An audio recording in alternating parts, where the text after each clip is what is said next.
আপনারা পিছপা হবেন না, আপনারা এই আন্দোলনকে সফল করুন।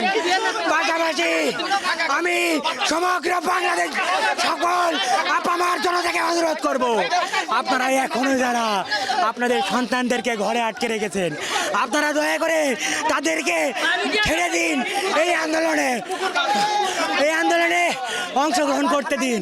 মনে রাখবেন, আমরা যদি এই আন্দোলনে ব্যর্থ হই, আগামীর বাংলাদেশ ব্যর্থ হবে।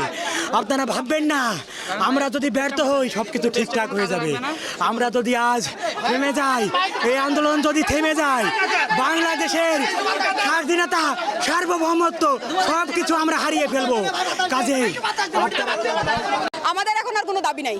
আমাদের এক দফা এক দাবি নিয়ে সারা বাংলাদেশে যা হচ্ছে আমরাও তাই কর্মসূচি পালন করতেছি। এক দফা এক দাবি, প্রধানমন্ত্রীকে পদত্যাগ করা লাগবে। পদত্যাগ ছাড়া আমরা আর কোনো কিছু চাই না, কারণ আমরা সংলাপের সুযোগ দিছি অনেক আগে।